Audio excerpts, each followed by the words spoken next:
So it's very typical for like the vertically integrated utilities, like an Austin Energy, as an example, to say, all right, they have a thermostat program, and they might give an incentive for a smart thermostat, and then they might have an EV charging program, and then they might have some sort of a battery program. And those three programs are all sort of one, they're limited in budget because they're customer programs. They're not sort of core flexibility strategies. And they have different vendors. And then there's a program administrator. And then there's a software optimizer. So suddenly you have all these layers of different providers. So from the consumer perspective, you say, well, I might have an EV and a smart thermostat and a battery. I don't want to have to deal with three. Like, I don't want to have three apps. I don't really want to do. So I'm just not going to do it. But the real value to Austin is when they can say, I can actually look at all this one home and there's three different things. And how do I kind of co-optimize them, recognizing that I can't do too much with the thermostat because I don't want to make someone uncomfortable and have an unhappy customer.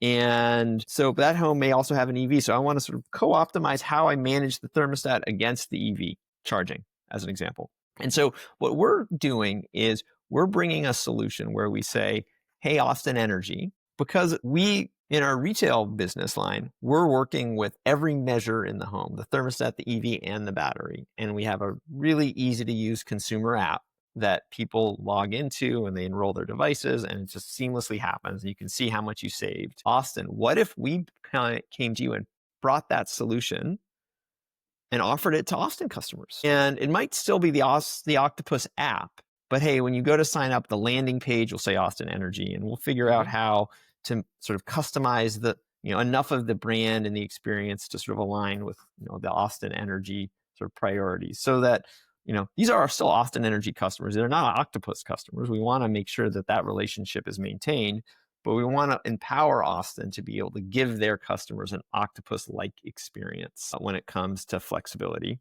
And then, potentially work with Austin to think about, hey, are there some time of use rates, for instance, that you may want to try test out? We know that these work really well, especially when they're, relating to electric vehicles. So can we actually work with you systematically to try to recruit all the people who drive EVs in Austin into this intelligent EV charging product? But when we do that, many of those people are also going to have a thermostat. Some of them may have batteries. So we don't want to leave that opportunity on the side.